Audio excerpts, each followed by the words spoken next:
welcome back. Welcome to our little teasy weezy show. Hope you didn't miss us too much. I couldn't think of any puns.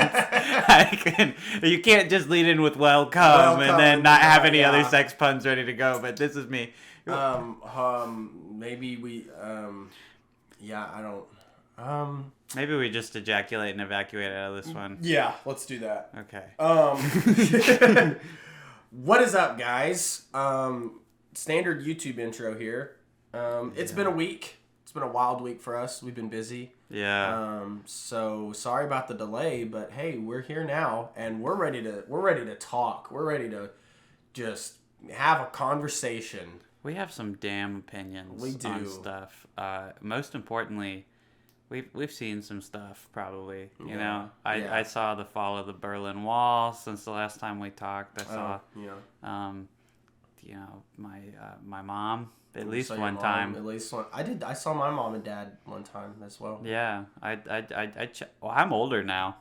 Yeah. You recently turned around the 67. Yeah, it's been I can't think of the sentence, so I'm just gonna stop. But yeah, you did a thing. You turned a number. I turned one of those. I can't even remember anymore. The clock struck 12 for you, Isaac. I think it's about time that we get some older hosts on this show, Casey. So if you could just excuse yourself. Yeah, you're right. Yeah. I only talk to people my age. I'm sorry. I don't think you've ever been my age, right? Like we've never been the same age. What, you just turned 23? Yeah. No, we were 22 together for a few months. Really? Yeah, because I turned 22 in May. That's so special. There we go. Wow. Casey and I were the same age for a little while. Yeah, just for a little while though.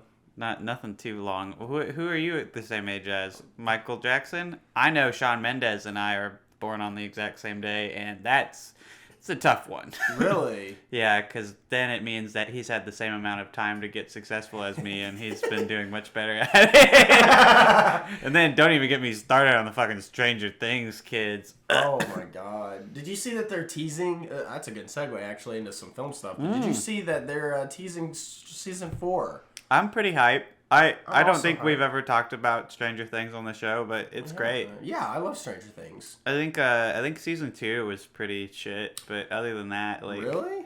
I thought season 3 was the worst one, and I thought 1 and 2 were fairly good. I think... Okay, here's my deal with Stranger Things. Season 1 is, like, way above the other 2 seasons. Like, I think that's the best one, and it could have been a one and done, and show might have even been better for it. Yeah. I think that season 2 had too much like bullshit like setup or whatever, and the only good thing about it was Sean Astin.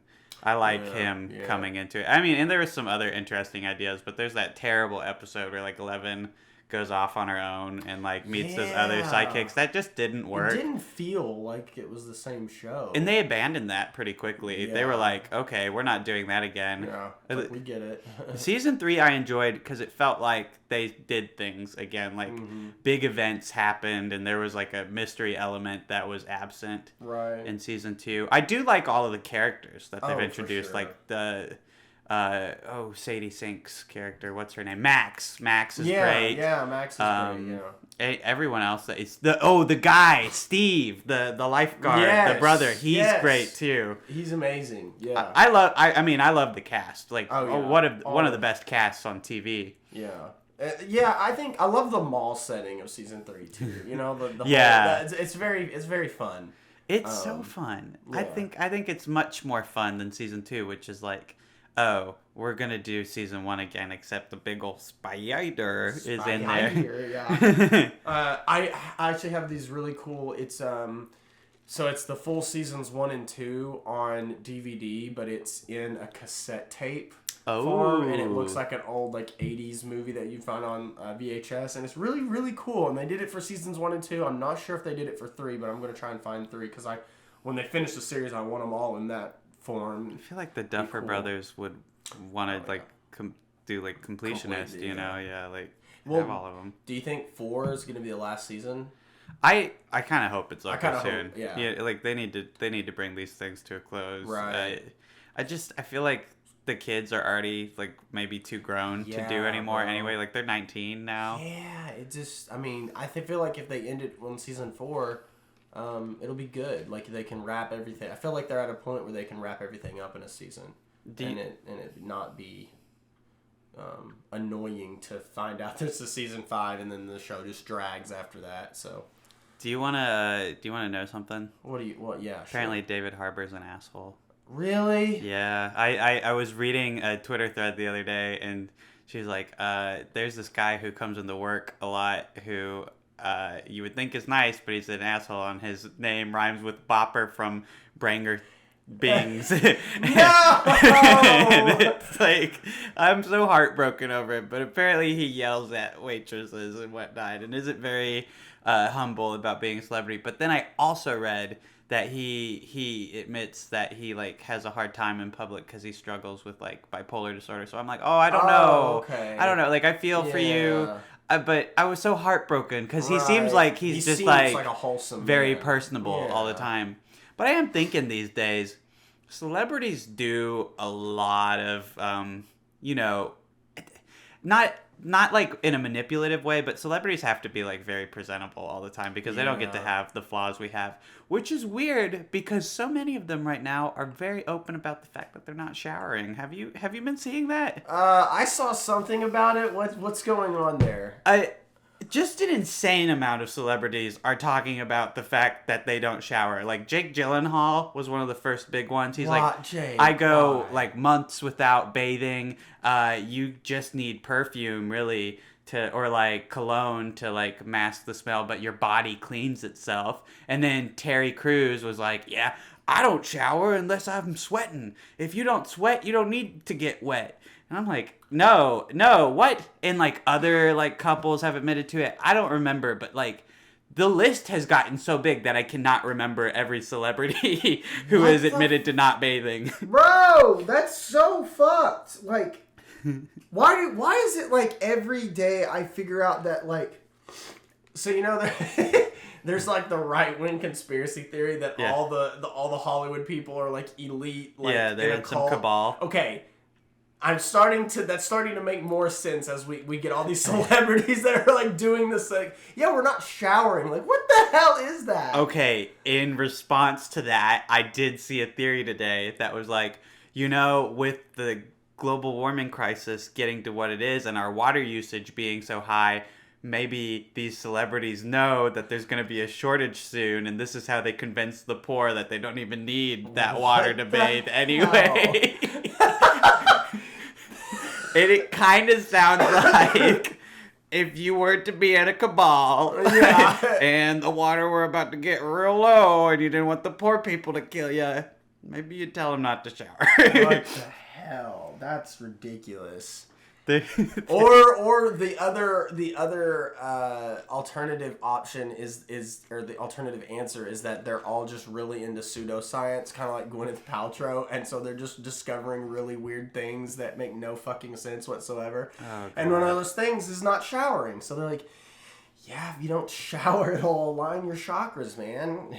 You'll be... Yeah, Gwyneth couldn't be topped with goop, so they were like, well, we got to find something that's going to make goop look like some practical shit.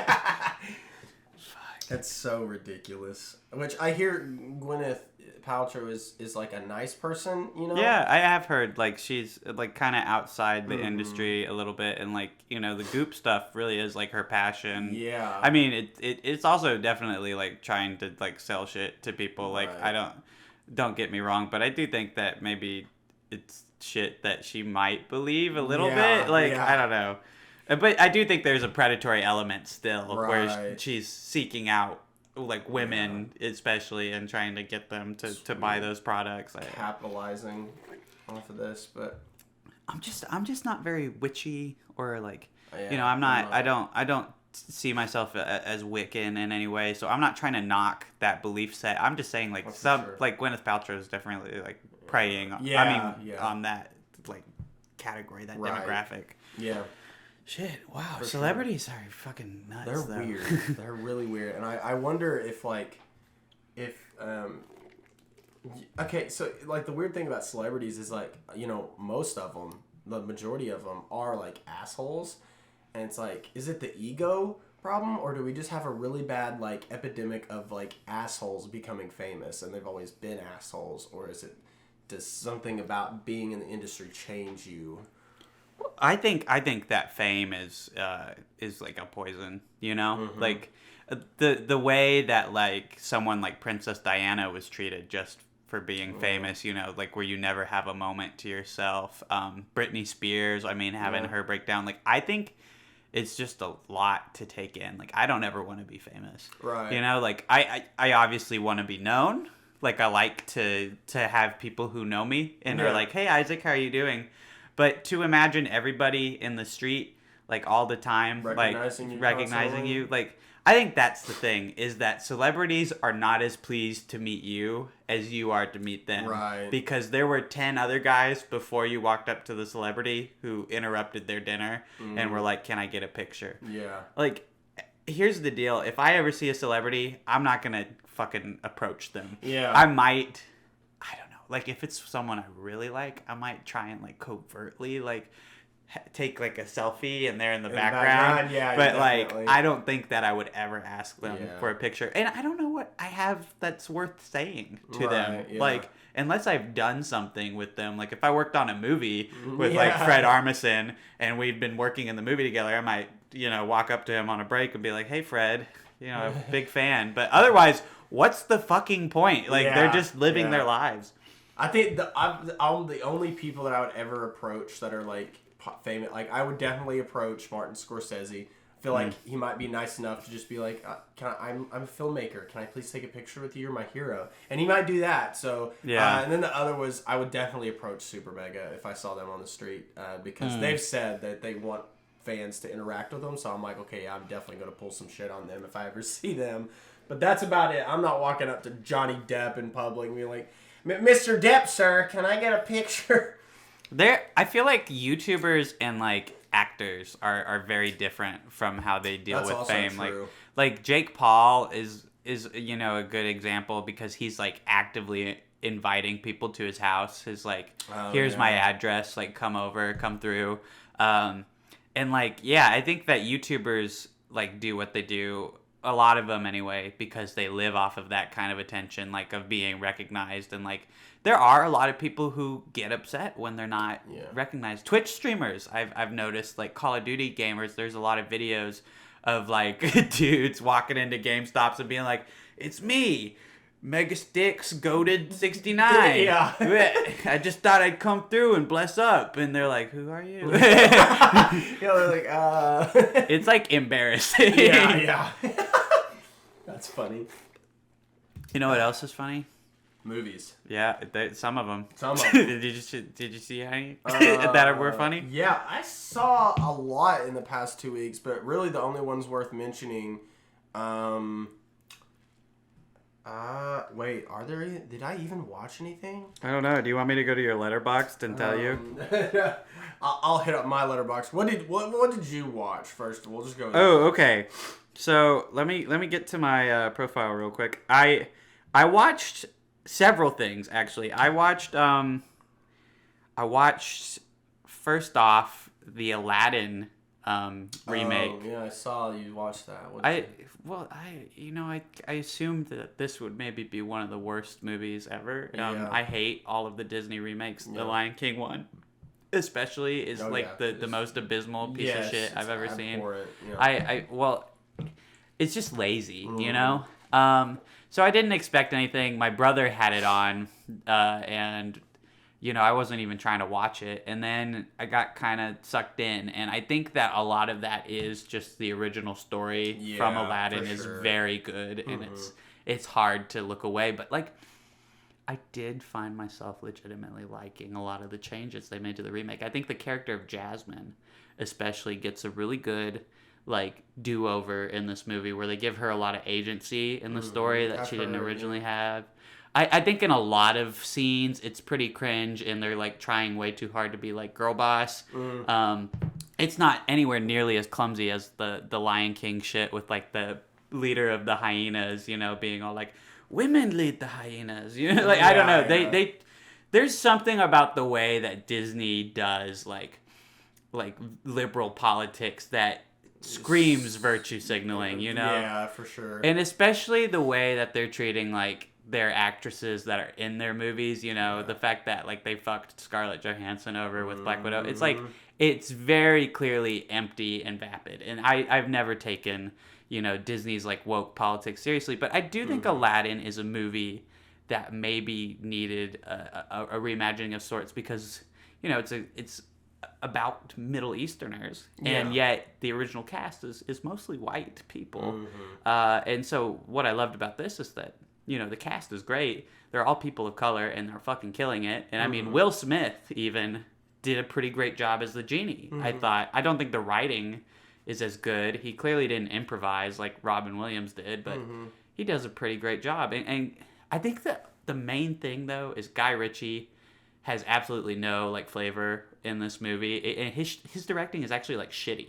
Like in this movie, there's a lot of choices that are just bad. The CGI especially looks pretty bad to me. I mean, there's numbers, musical numbers that look good, but like pretty much all the stuff with the genie looks pretty fake.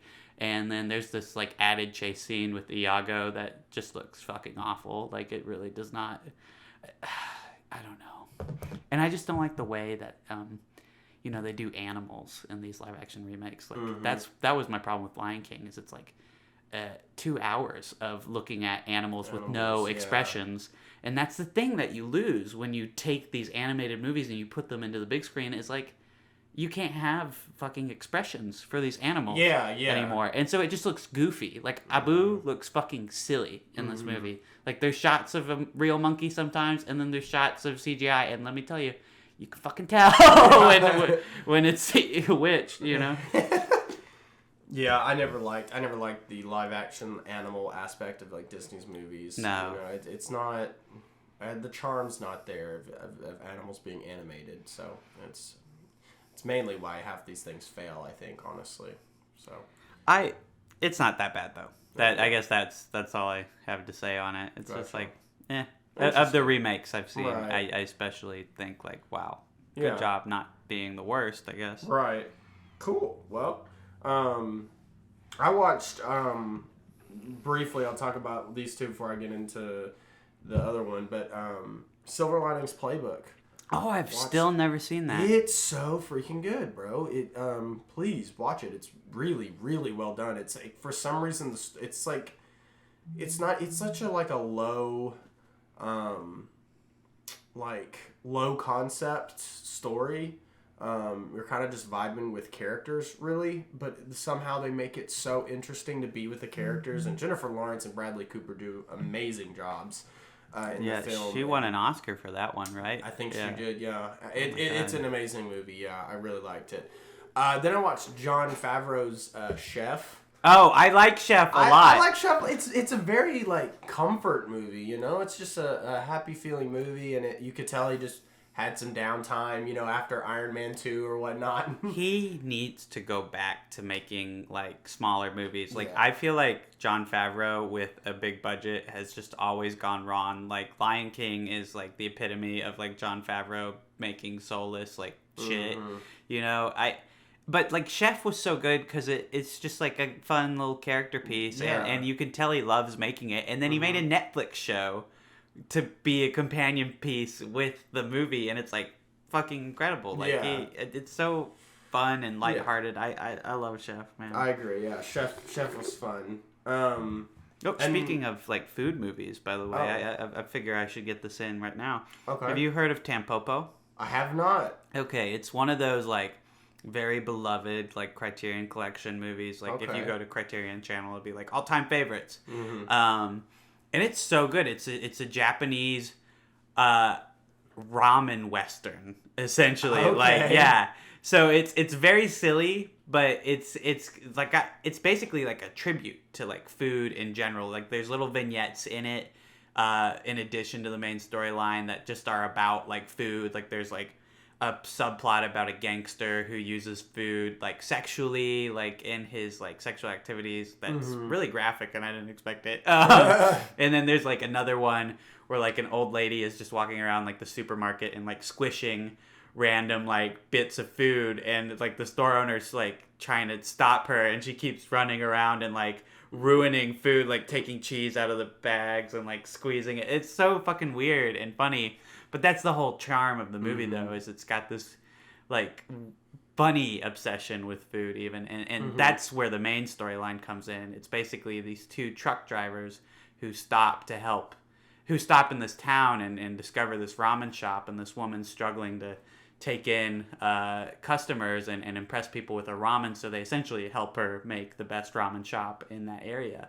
That's and cool. it feels very much like a Clint Eastwood like western, like High Plains Drifter, you know, where the townsfolk need help, and then the random stranger stops by, helps them, and gets on their way. It follows that structure too, and it's pretty incredible, and it's also just really fucking funny. Like, a lot of the times, you know, Japanese humor doesn't really translate when brought to an English audience, but I think in this movie's case, like, some things are just universal, and it's really good. Like, awesome. I don't know, I was very impressed. impressed. Well, check it out. Is it on the Criterion? It's channel? On Criterion Channel. It's also on HBO Max, which has like most movies that are on Criterion Channel. Yeah, they have a good Turner Classic Movie selection. Yeah. So like, it's really just like Stalker and High and Low that aren't on HBO Max. Like, I was looking for movies that aren't on Criterion, because I was trying to justify why would I pay for Criterion Channel if I have HBO Max, and I couldn't justify it, dude. Really? Nope.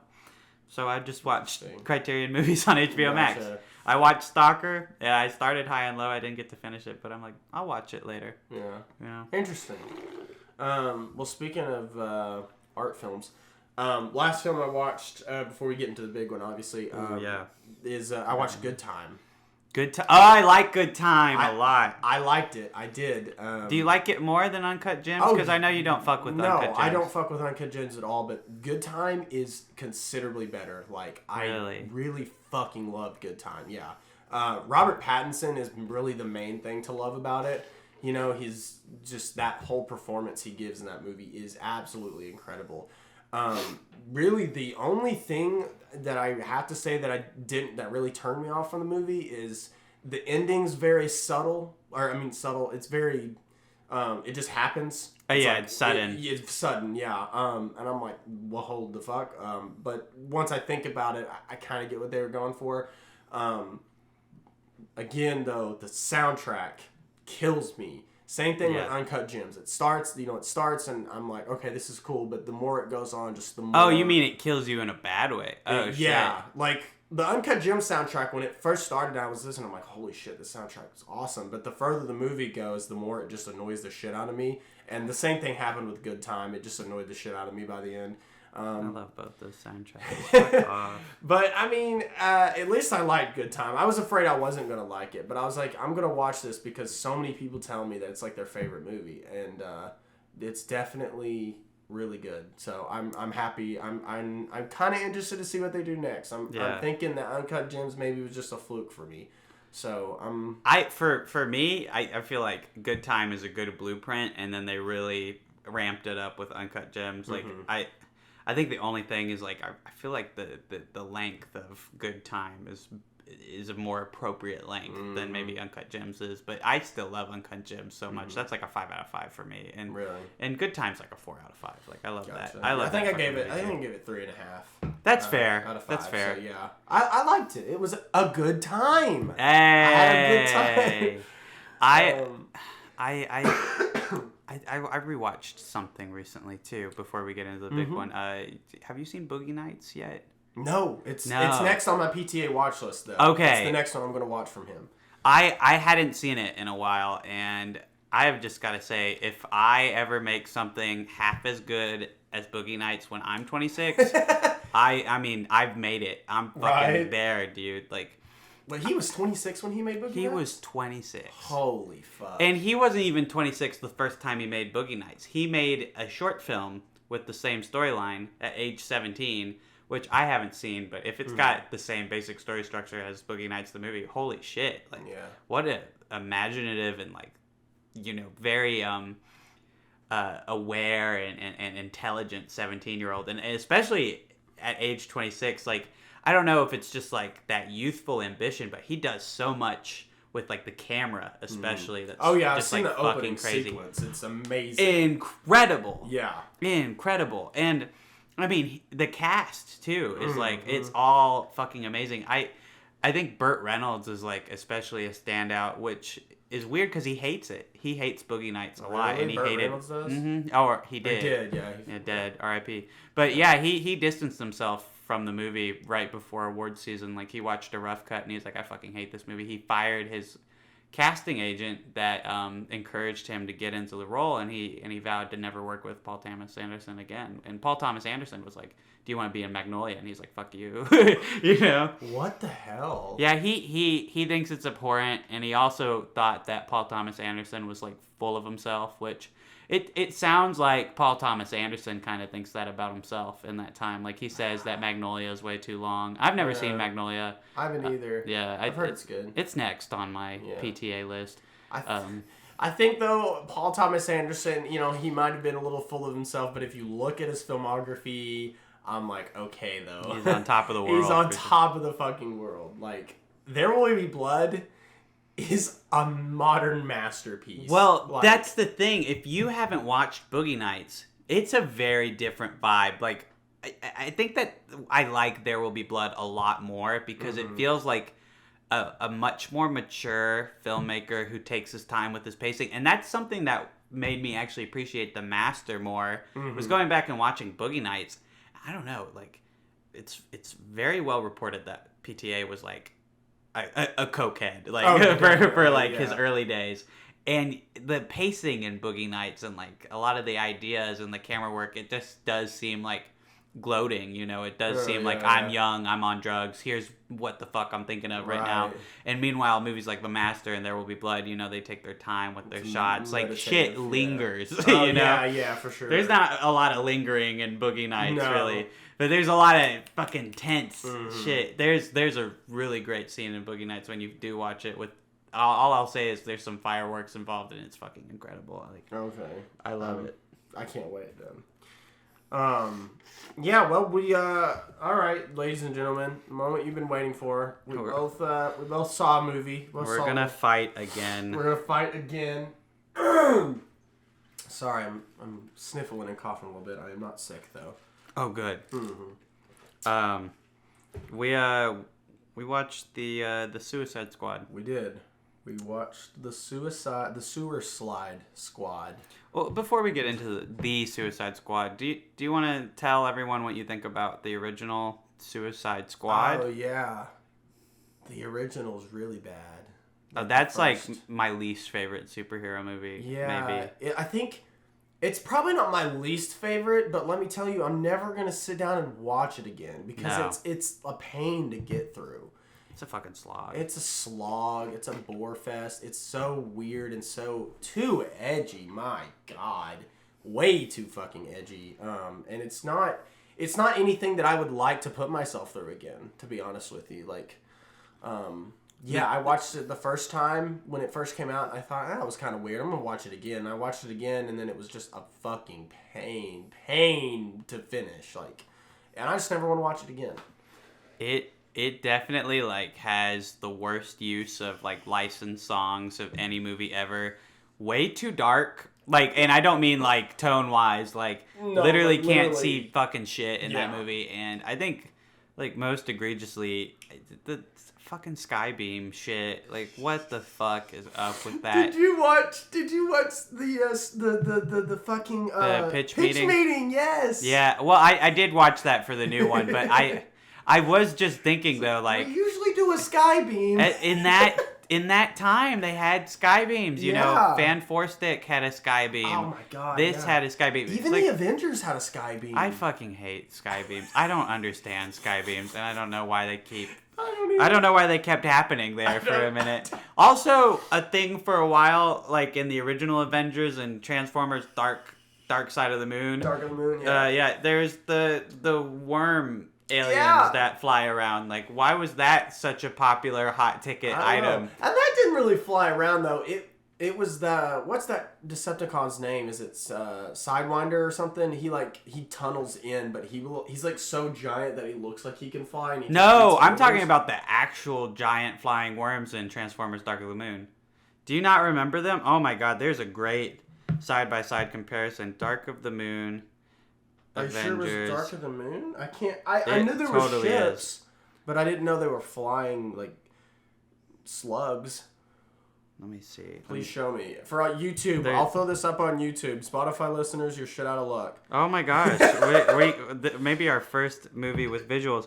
This is from Avengers, yeah? Right, This is the worm there. Mm-hmm. This is from Dark of the Moon. Oh, okay. Yeah. Was it a worm, though? Or I thought it was just they look like Leviathans. The design is just... Yeah, they look like Leviathans. Yeah, the design is very similar. Oh, there we go. This is a good side-by-side comparison. I don't know which is from which. Okay, so I think this is from Dark of the Moon. Okay, and that's from Avengers. And that's also from That's Avengers, Dark of the Moon, Avengers. And they look the exact fucking same. That's true. It's fucking weird. Anyway, hopefully the YouTube audience enjoyed it. And look this up if you want to, Spotify listeners. But... yeah, I don't know why movies, like, fixate it. And now, okay, here's my biggest trope, and we can get into this with our review, our slight spoiler review. I think we'll get into spoilers with the new movie. I hate the trope of, like, this applies to original Suicide Squad. I hate the trope of, like, the army that is being controlled by, like, a head guy, and you gotta kill the head guy, and then the army, like, dies. Like, that's so cheap. Mm-hmm. Like, I don't know. Like, it's just...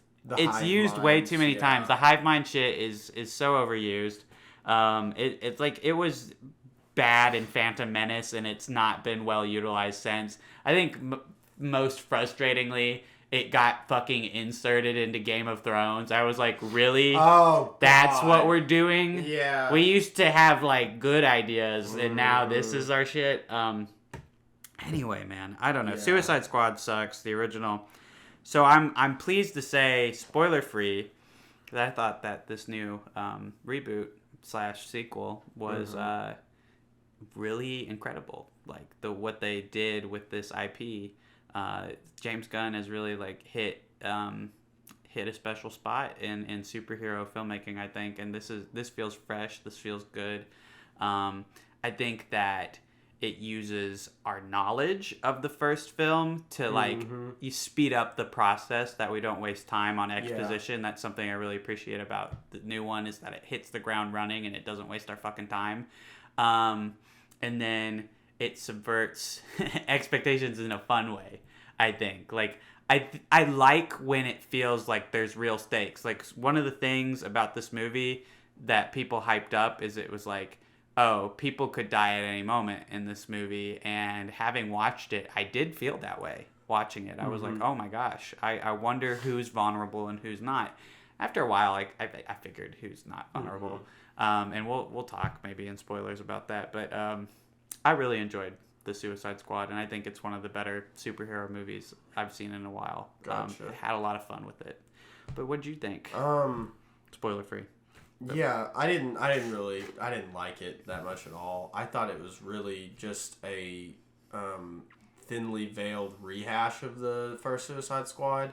Oh. I thought all the characters were pretty much the same as the first Suicide Squad, but just they're offshoots of the offshoots. You know, they're kind of like D characters, whereas Suicide Squad was like the B characters, which, you know, everybody knows Deadshot, or at least if you know anything about DC Comics, you know Harley Quinn, you know Deadshot, you know Killer Croc, and you might know Katana, and you might know Captain Boomerang and stuff. Yeah, Rick Flag, maybe. Rick Flag, maybe.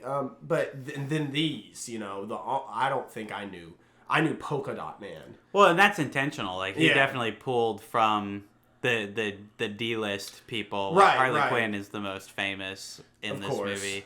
I think though that since they're, you know, they're offshoots, but they're just the same characters as the first ones that were in the 2016 Suicide Squad. Yeah, they had different names, different powers sometimes, but really nothing different. Like, I think the with not spoilers, the first team at the beginning of the movie was a much better. I was more interested in that.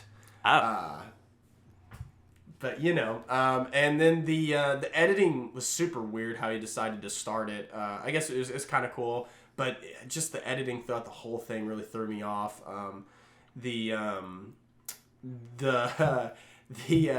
I think James Gunn, like, while I really like James Gunn and I think he's good at directing superhero stuff, I think he really thinks the audience is fucking stupid in this movie with his dumbass title cards that he has about where we are. I like the title cards. I hated the title cards. I'm like, okay, James, thank you. I'm not a fucking idiot. I know we're in the present. I know we're in the past. I know where we are right now. Like, you don't have to keep saying that. It's so obvious. You don't need that in this movie. I feel like he did it way better than original Suicide Squad. It's just blatant, like, hitting you over the head with, like, flashbacks on the most, like, base, like, the most base, like, backstories. And then the worst scene in the original Suicide Squad is that part in the helicopter.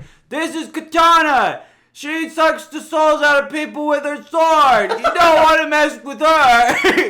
You don't want to mess with this guy! Don't want to mess with this guy! This is Killer Croc! He looks like shit in this movie, but we're gonna pretend like he looks something like the comics. Also, we could get, like, one military guy with scuba gear to do his one job better in the movie. Like, we should get into spoilers, I think.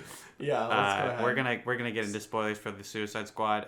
Stay tuned in this episode, though, because we are going to talk about Piracy. Yes. So please skip to this timestamp if you want to hear about that and not about Suicide Squad spoilers. Anyway, you have been warned. 53 minutes and 6 seconds. And 3, 2, 1, let's talk. So, yeah, I think that one of the things I like the most about this movie is it starts off with a pretty brutal annihilation of like the characters that you have just been introduced to over the course of the first like 15 minutes. And I don't think that it's a waste of time, though, in the plot. Like, I do think that it establishes some important things, you know. That anybody can die. And... You know, that anybody can die. That, you know, we still have, like, Amanda Waller carrying over from the first movie. Rick Flag is still around. Captain Boomerang, Harley Quinn. Like, the members from the first movie that matter and are going to be in this movie are here. What I think that sequence does very effectively is, like, bring up the point that, like, these are not, like, super qualified, like, villains, you know, it brings a lot more meaning to the name Suicide Squad to see this very expendable team get wasted. Like, in the original Suicide Squad, there's, like, that one moment where the guy with, like, cables who gets no backstory is like, I'm gonna cable on out of here. And then he's, like, dead. Wait, Captain Boomerang's like, you should take your cables on out of here. And then he's like, all right, I'm gonna cable right out. Okay. And then he dies. Stupid. It's terrible. I liked this. Like, I don't know, Pete Davidson getting his face fucking destroyed was incredible. And Michael Rooker, like, what a bait and switch. I mean, he is such a big actor. To like use him up. I mean, I wish he was in more of the movie, of course, but like, I don't know. It made me go like, holy shit! I didn't think all of those people were gonna die, and so it lent to genuine surprise whenever Idris Elba and all of them come out of the water on that beach. I'm like, oh damn! It really kind of pissed me off, to be honest with you, because I understand what he was doing by just killing off a bunch of people and be like, hey, anybody can die in this movie. I'm like, okay, that's cool. But he killed off probably the more interesting characters that I was waiting to see. And I'm really confused as to why he started the movie with such a dramatic, minute and a half long introduction to Michael Rooker's character, which I thought was going to be interesting to see his powers. We just throwing the ball and shit. I was like, okay, that's cool. And then they all get on the beach. And I don't like Pete Davidson that much, but I was interested to see him, in this movie. Same thing with the Weasel. Same thing with, fucking Nathan Fillion's character. Like, there was just interesting, D-list character villains in that first thing that I was like, this is interesting. And then when they all died, and then we get Guardians of the Galaxy 3.0 light, I was like, man, fuck this. Because King Shark is just Groot / Killer Croc fucking Bloodsport is just Deadshot. I mean, hell, his whole backstory with his daughter is the same fucking thing. Yeah, Idris Elba was brought in to just replace Will Smith to play Deadshot, and then they decided to make it Bloodsport so that Will Smith could come back later. I don't mind it too much, though, because I like Idris Elba, and I think that the audience understands pretty quickly, like, oh, this character fulfills the same role, kind of a leader role, has the same power, and then they joke on that further by bringing in John Cena, whose power is the same as fucking Bloodsport, is the same as Deadshot's, which I think that's, it's self-aware and used humorously in the movie, and I like their little rivalry throughout, like, the tiny bullets thing is funny, like, that John Cena's like, well, I use smaller bullets, that's what makes us different.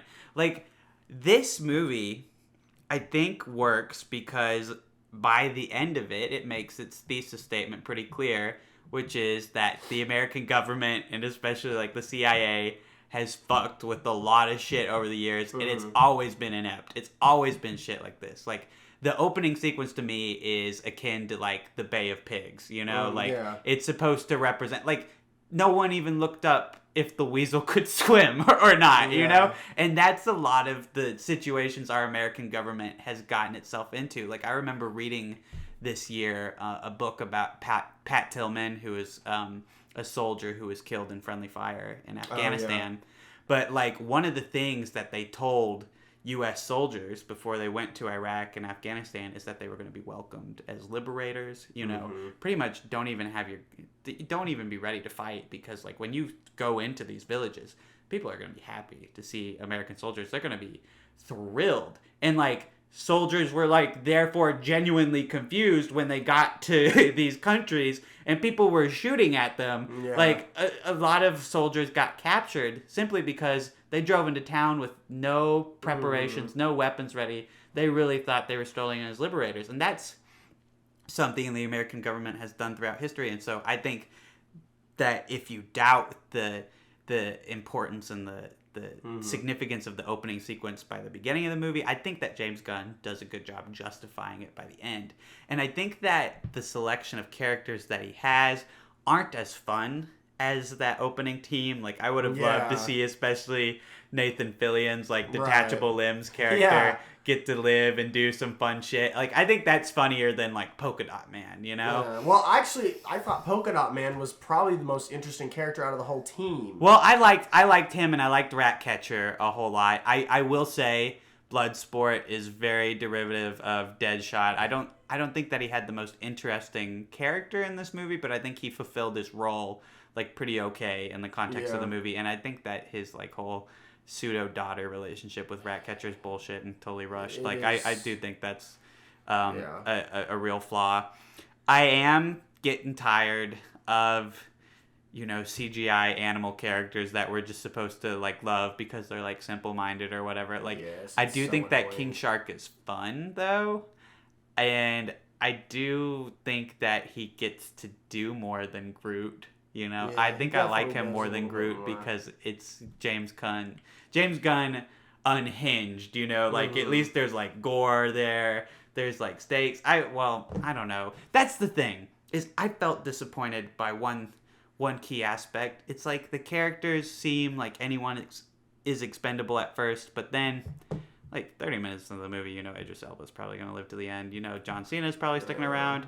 Harley Quinn is definitely not going fucking anywhere. Yeah. Like, who's going to probably live. Like, there's only a few variables left. Like, is Rick Flag going to live? Like, clearly Captain Boomerang wasn't, like, important enough to get, like, a real death. So it was surprising to see that Rick Flag got a really effective reworking in this movie. Like, I think he has a lot more character in this movie. And that's something that I really like, is, like, by the end of the movie, one of the worst tropes ever is like characters fight each other when they disagree about something, and then like someone else interrupts and they're like, "Stop it, guys, stop!" And they stop, and nothing changes. The stakes don't matter. Everything is thrown out the window. That fight's pretty much pointless. Right. This movie has that rare moment where two characters are fighting over something. They just can't agree anymore. The team's breaking up, and it actually goes through with it. Mm-hmm. Someone dies. Rick Flag dies. Mm-hmm. Like, John Cena fucking murders him. And then he's going to go murder Ratcatcher.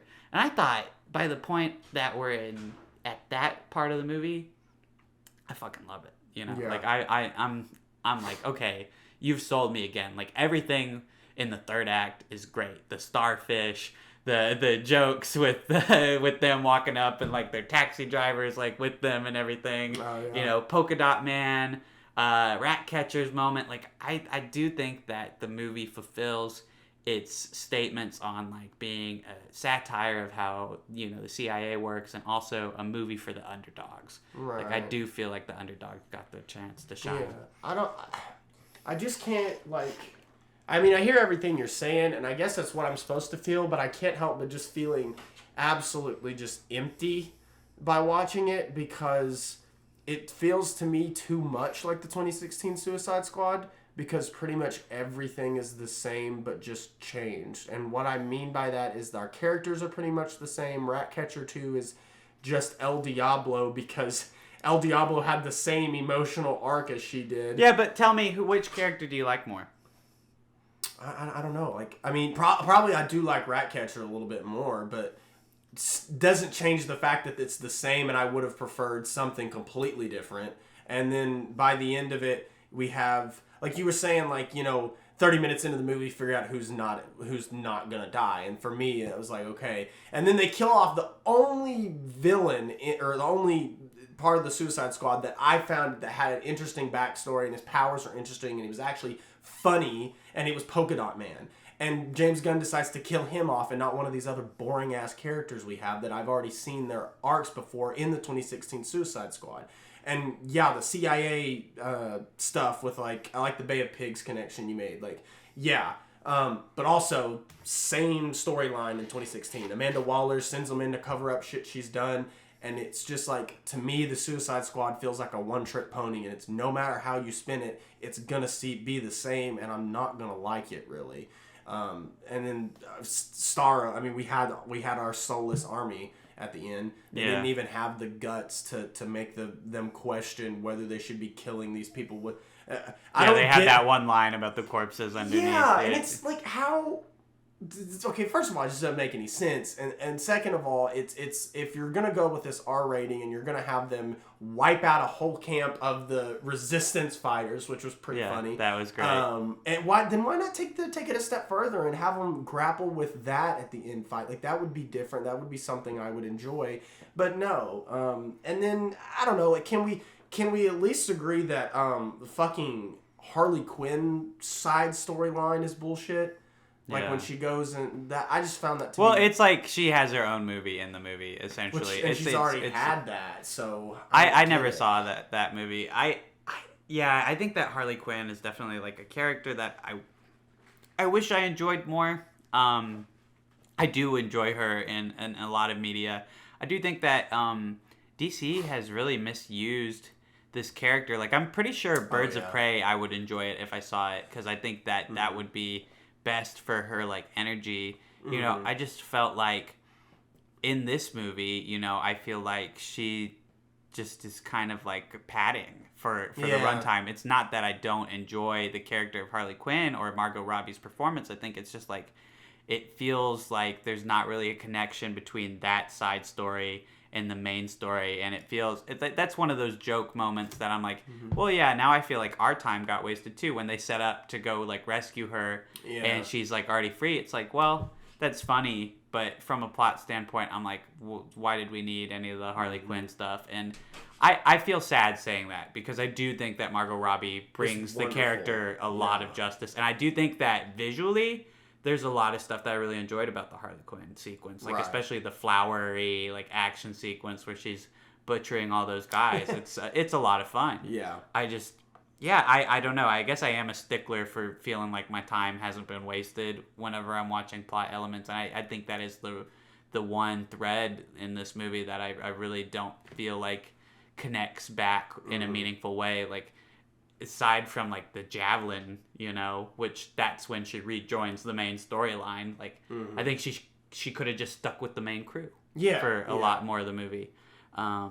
Yeah, I think it brings down the pacing of the movie because the movie goes by pretty like fast, I guess. Like you're following them, things are happening, plot point after plot point, and then the Harley stuff just slows it way the hell down, and I'm like, what are we doing here? But I like this cast though. I think cast that was good, yeah. And I think that the way that they did backstories was way better than fucking original Suicide Squad. Yeah. Like they actually used like cool visual tricks. Like I like the part where Ratcatcher is talking about her childhood and it goes to the window, and then the window is her childhood. I'm like, okay, very nice, very nice right very here. Nice. I don't know. I feel like I guess it's just something that it's like if you enjoy this concept, if you enjoy the concept of the Suicide Squad and you wanted to see justice done by it and you wanted to see a more comic booky version of it, I think that this movie is going to please you. And I think that if you're not into this concept, I don't think that any iteration of these characters and this concept is going to win you over. And that's something that I think applies to the comics of the Suicide Squad too. Is like it is very one note. It's like D villains. Go do stuff for the American government. Yeah. I feel like I was telling somebody this. I feel like the Suicide Squad premise would work way better as a TV show. Probably. I mean, Peacemaker TV show coming out January. Yeah, which they didn't even have the balls to kill off John Cena's character, which I love John Cena. That's because they already have. He acted his heart out in that movie, and I love him for that. Like, I feel like John Cena did a really good job in this movie, but also, when they kill him and then they bring him back, it's like, okay, but didn't we just establish that people die in this fucking movie? Whatever. I know. Well, whatever. I'm curious to see the show before I write off him being like brought back for that. I don't know. I enjoy it, Casey, and I respect your decision to not enjoy it. Like I do think that you have some valid points as to why you might not enjoy this, and I do think that something that we can take away from this movie is like, let's start putting let's have the same, no studio interference approach that they had for James Gunn. And let's do that for new IPs. Let's just let people make new ideas. Like, not everything has to be a superhero movie to have creative freedom, Right. Let's see, like, an actual, like, CIA satire. Like, let's tell some of those fucking crazy stories that are in, like, declassified files, Like, that sounds like a very interesting movie to me. Oh, shit. I would be remiss if I didn't mention that the soundtrack in this movie is way better than the original movie. Like, they use songs appropriately, at the very least. Right. Like, these are people who died, copyright. That's a really great fucking opening song. And the energy that the songs bring always match the tone of the movie, which is a very basic soundtrack requirement, but something the original Suicide Squad did not have. Yeah. I feel like I say suicide way too fast, and it becomes susu. The sous chef movie. We are back. Hello. Was anything broken, by the way? No, they just knocked over some trash. The animals are knocking over the trash. The animals are angry. They're talking about it. Yeah. So we asked on Twitter, what is your opinion on pirating / torrenting movies, and have you ever done it before? And a lot of people responded. Casey, do you want to maybe alternate? Yeah, let's start.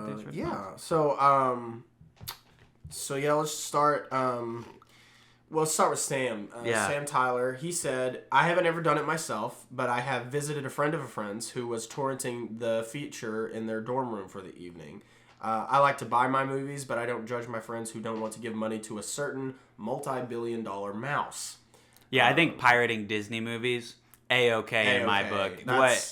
I've decided, I used to torrent movies a lot. The Showbox app was really popular. I used Showbox before. Yeah. And I would watch movies there. I would always go see new movies in theaters, but if there were movies that were newer, sort of in the last year that I didn't want to pay for, I would watch. But I've gotten a little bit more deliberate about buying movies now. But I will say I have made the decision that I don't want to give Disney any more money. So if they have a movie out that I want to watch, I will definitely pirate that shit. It's like the moral equivalent of shoplifting from Walmart. Like, right. It doesn't matter. Doesn't matter. It really exactly. I don't think there's any kind of issue with that. The artists have been compensated. Exactly. Trust me, they have been. But let me tell you, any A24, Neon, any indie films that come out into theaters, I mean, I'm paying for that shit. Yeah, I'm supporting that I'm shit. paying top dollar for that. But nah, I'm not. Not Disney. Not Disney. Nope. Jacob from Brown Table says, I personally don't, but I don't judge anyone if they do. I prefer supporting the artists who help make the film, but I also hate seeing most of the hard-earned money going past the artists and into corporate hands.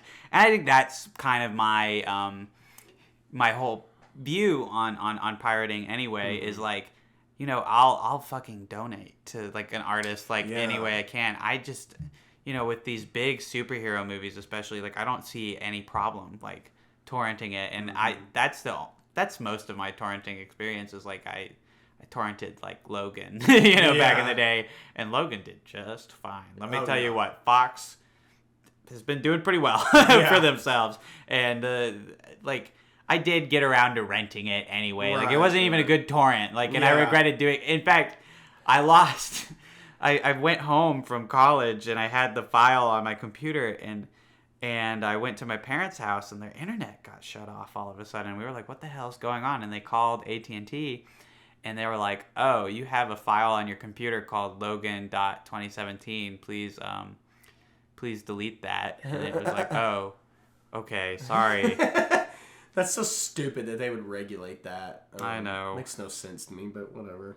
By the way, this is all a joke for legal reasons. Yeah. We're definitely joking. Yeah. This is a parody episode. Saxon shared the infamous GIF, "You wouldn't steal a car." The ad that was before every fucking movie that you would own. Yeah. You wouldn't steal a purse, wouldn't steal a whatever. It's like you wouldn't steal a movie. And he said that he doesn't judge people that torrent, but that he does not.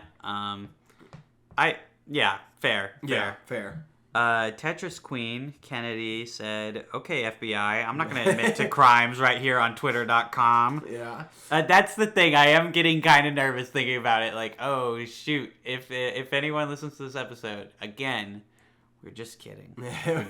We wouldn't. Also, we're not going to report anybody anyway. We're not narking on you. We might get reported. Yeah, but we're not going to narc on you, fellas. Yeah, it's okay, fellas. And fellas Ashton, being gender neutral. By the way. Ashton brings up probably this is a really good point. I really like this. She says, "I don't tend to, but I think there's an important conversation to be had on the significance of pirating films, especially older films that tend to be harder to find or cost more. The high cost is a classist move that dictates who can appreciate art films. Hint, not poor people." This is pretty true, because there are some really older movies that you can either only find on a $40 to $50 Criterion release, or on a super prestigious subscription or some bullshit like that. You got to go and find it on Amazon, and it's like $60 fucking. Well, it's like Broadway essentially. It's like theater's only for the rich who can afford a ticket, and that's essentially the thing. It's like gatekeeping high art from the poor. Like, I fucking hate that. Those works should be in the public domain. Exactly. Really. Like, those works should be like readily available on like Wikipedia to view. I feel like. And I feel like if you pirate or torrent movies, like older movies, I mean, honestly, there's really no moral. What artist is like being cheated out of their money? Exactly. They're dead. There's an estate that maybe gets money out of it, but like the person who put in the work to make it isn't getting anything. Like even like most like artists from like the '60s and on back are dead now that you're watching these movies from. Well, they made all the money that they're gonna fucking make off that goddamn movie. Exactly. So like, why would anybody be upset about you torrenting that? Like, you can spend your money elsewhere than watching. Spending $5 to rent 1942's fucking, I don't know, Hubala Haba, whatever movie you want to watch from the 40s, I guess. But like, I don't know. It is kind of stupid. I feel like a lot of those older movies should just be on YouTube. You know? Like, and there are some that are. I've watched a bunch of older movies that are on YouTube, but for the most part, there's a very specific movie that is actually really popular that I cannot find anywhere, and it's La Dolce Vita. It's a very popular movie, very important to cinema history, and it's gorgeous. But the only thing I can find on it is a 720p version on YouTube that you can't even make out because it's black and white. And it's horrid, and I can't find it anywhere else. Damn, so that fucking sucks, dude. Yeah, so I'll probably torrent that shit, an actual 1080p version. So. Here's one of my favorite takes, and this is our last response. We have from Amy Lynn. Pirating/torrenting is inherently good for smaller is inherently good. For smaller films and creators, try your best to support them monetarily, but besides that, Yeah. And then they linked a clip of Harmony Korine saying that steal my movies, I don't give a fuck. I love Harmony Korine. I do think that, and this can get into our larger discussion here. Mm-hmm. I think that torrenting is good, especially if you don't have the means to like pay for material that you're torrenting. Like, I think one of the biggest things that I'm a very strong advocate for is torrenting your textbooks for school. Oh yeah. Like, I think that scholarly articles, journals, should be free, and I think that websites like Sci-Hub are essential. Like, I would not be able to pass my basic college courses in psychology if I didn't have access to all the scientific articles that book. Yeah. And that's the thing is, like, it not even just a $250 book, but if I had to pay fucking $17 for every time I needed a line from scientific article, I'd be broke as shit right now. Sci-Hub has literally saved me probably thousands of dollars. Mm-hmm. And there's no reason that material should be behind a paywall anyway. Yeah. Science should be free. That's why we have so many uneducated dolts in our country, is that they're not given the opportunity to educate. And this is what I mean. I think that paywalls and this mindset that things that are free are bad for our economy or whatever is so harmful, as a whole. And I really do think that our society should be more of a pay what you can kind of deal. I think that would only benefit everyone if especially access to literal essential fucking knowledge was free and out there. And I think the same is true of film. Right. I think that film is art, and film is something that is important to the culture as a whole. And if we gatekeep and keep people out of it with just these ridiculous prices to watch a 2-hour movie, fuck off, if you really think that people should be paying $60 to watch a Criterion version and that's their only option, fuck you, and I understand. I mean, I buy Criterion releases as well. I do. If you can do it. What? Yeah, sure. But the thing about it is that, I don't know anywhere else that you can watch The Magnificent Ambersons. Yeah. I don't know that that's on any streaming platform. Oh, and guess what? Orson Welles is dead, so, I mean, he doesn't care if you streamed it. I mean, the studio fucked that movie anyway. So, it's cool that I have a $40 copy of The Magnificent Ambersons with a bunch of special features and a 4K restoration and yada, yada, yada. But, oh my God, that should not be the only way that you can see this film, is to pay $40 fucking for it. That's ridiculous. Criterion should be a film lover's I hate saying the word prestige, but it's if you want it, you don't have to, or you can, watch it for free on YouTube if you'd rather. But it's ridiculous that is the only means of watching some of these really good old art films or just old films in general. And definitely. Bringing it, I think the thing that I get hung up on the most is because I'm a huge theater junkie. I want to be able to keep funding theaters for the theater experience, and when I torrent stuff, that's my biggest thing. Is the theaters are still not going to get albeit a small percentage, but it's how they keep it with ticket sales. The Mouse takes 75% of ticket sales, and it's okay. It's all going to the Mouse anyway. Exactly. So I'm but also I want to keep theaters alive, which is you want to keep your theater alive? Go drive by your theater every day and buy a bag of popcorn. That's the only way they're going to make 100% of the money that you're giving to them. Exactly. It's concessions. Just go in and buy concessions and leave. Don't go. I have went to the theater a couple times just to get ices and popcorn and go back home. I mean, they've got good fucking popcorn and good ices there. At least at our Cinemark they do, I think. But yeah, I don't know. So I'll definitely pirate bigger movies like Disney's, and so occasionally I would like to pirate Warner Brothers, but they've got the HBO Max thing where they're just putting it on streaming, which it's interesting. Fucking their last few releases, the second weekends have bombed. So the Suicide Squad second weekend is doing horrible. Yeah. Black Widows did the same. Space Jam 2. All these movies that were released on streaming simultaneously. And it's like people are wondering why. I'm like, are you fucking stupid? Your little experiment with your streaming services isn't working out for your theater money the way you think it's going to. Like, obviously, people are going to go watch it that first weekend to see it.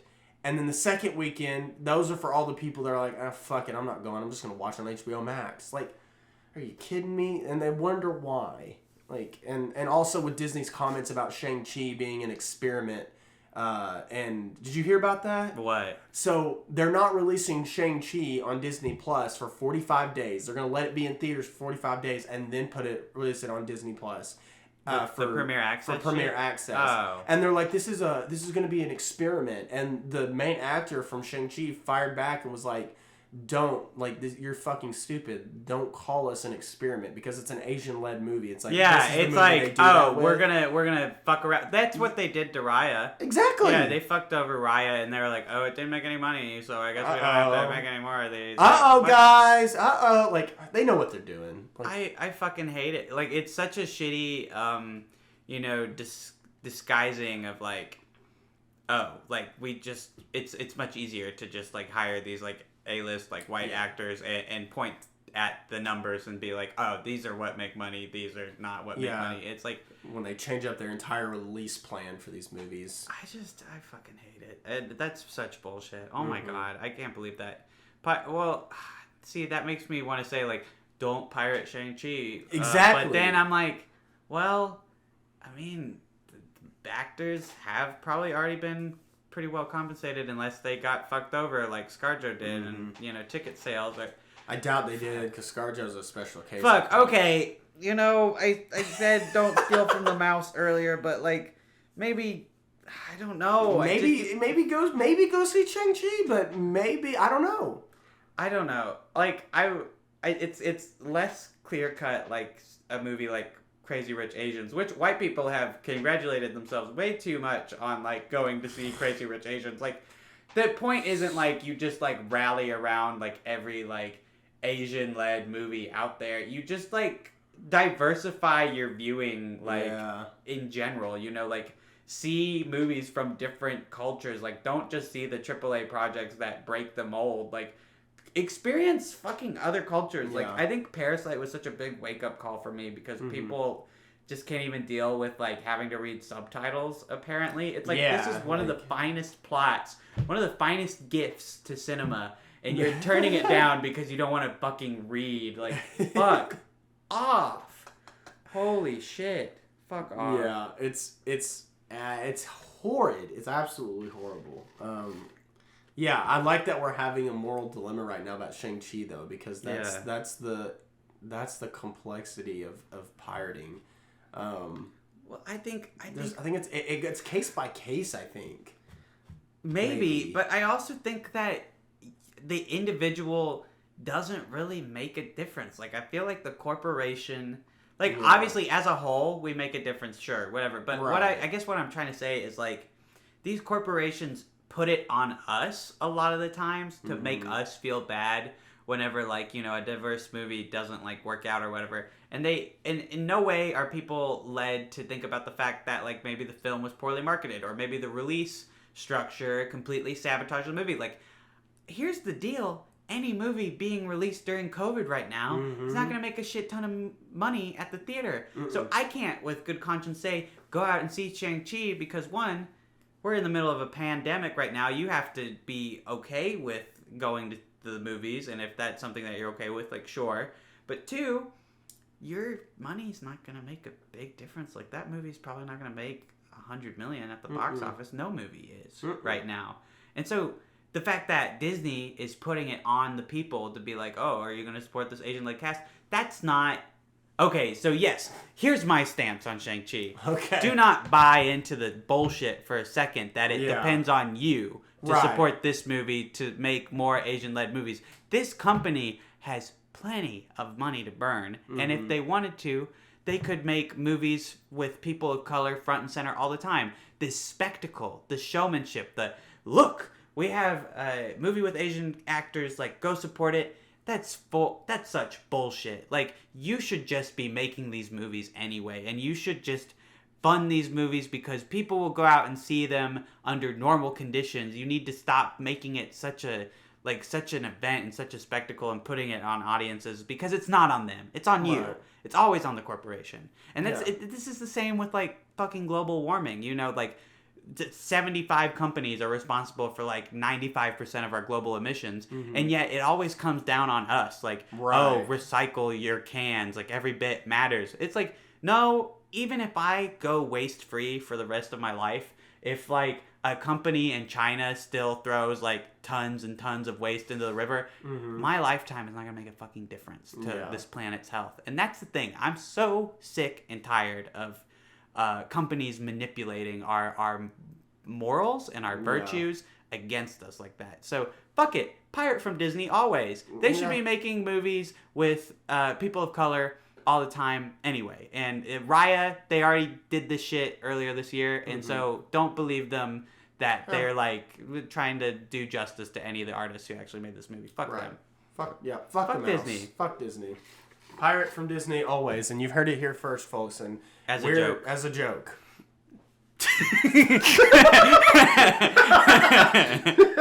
See, we laughed. Yeah. So that's how you know it's a joke. Oh God. I would never be. I would only be a pirate of the Caribbean. I mean, hey, if you know we were, you know, like, and as a joke, why don't you go to the Pirate Bay, which is, you know, the most secure site to pirate from? Make sure you have a BitTorrent thing on your computer, and make sure that your internet company doesn't find out. Make sure that peer-to-peer is not a thing that's happening. Exactly. There, yeah. Be careful. Be careful.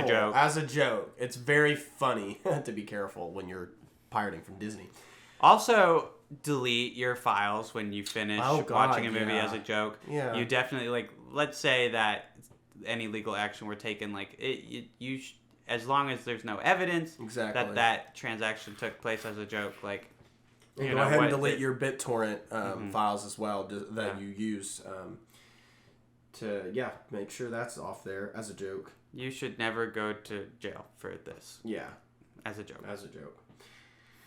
Well, I think we've joked a lot. Sorry, I got into an impassioned joke. No, it's monologue. fine. I mean, stand-up comedy, really. Yeah. I'm gonna clip it and put it on Twitter. Nice. You heard it here first, folks. We sometimes know what clips are gonna get made. Yeah. Well, except sometimes, you know, you just walk into it, like the Warrior Cats one. Like, look, the Warrior Cats has been one of the highlights of my entire fucking life. My entire discussion. I say shoot me in the leg a lot more now. Yeah. Like Ken and I say it's fun. Shoot me in the leg. I think even if our podcast is not, you know, like the most widely known, I think that for our community of friends and for each other, like I really do enjoy all the memes and the great community. And I love how many people responded on Twitter to this question. Like, so many thoughtful insights and so many fucking cowards who didn't want to admit Fuck you. If you said on Twitter that you didn't want to admit to pirating, this episode's for you. Fuck you.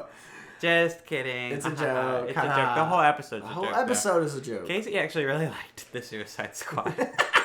That part was a joke too. Yeah, it's one of the best films ever made. I was just joking about liking it. You think it's shit, don't you? No, I was just joking about liking it because I already married it. Oh. Dun, dun, dun, dun, dun, dun, dun. Don't have to say copyright because it's in the public domain. It's in the public domain. Dun, dun, dun, dun, Suicide Squad. You sure were really well filmed, and A lot of your frames looked like comic book panels. I knew from the moment that I heard Jim Carroll Band in your soundtrack, and you had Ratcatcher be a pretty fun character, that I really thought you were funky, fresh, and cool. Your parents, aka David Ayer and original Suicide Squad, they always treated me pretty bad, but when I heard that their kid was way more fuckable and hot than them, I knew that we had to get married. What do you say? I object. What? Who's that? It's me, a guy, the Snyder Cut. I object. So why? Because it sucks. You're supposed to marry me, Isaac. The Snyder Cut? Yes. The Snyder Cut. I told you. I am 2.5 hours longer. You're supposed to love me. Here's the thing. I'm confused. I do like you, actually. I was surprised by that. You're a real asshole before we went on our date, but after we had, 4 hours just flew by with you. It was kind of incredible, but you're still stupid. You're still dumb. You're a fucking idiot, Snyder Cut, and your director isn't all that great either. He happened to have a much better movie in mind than Joss Whedon. So, Snyder Cut, literally, the only reason that I enjoyed our date so much is you're not, Justice Cut over there. Hey! Fuck you. I'm gonna go fuck the Army of the Dead. Yeah, why don't you go hook up with the Air Cut while you're at it, you stupid bitch. Get out of here. Fuck you. Fuck you. Anyway, the James Gunn's the Suicide Squad. I sure hope no other DC movies come in here, or maybe even Marvel movies come in here to stop us from getting married. Maybe we'll get married now. I'm Black Widow. Oh my... Isaac, you fuck.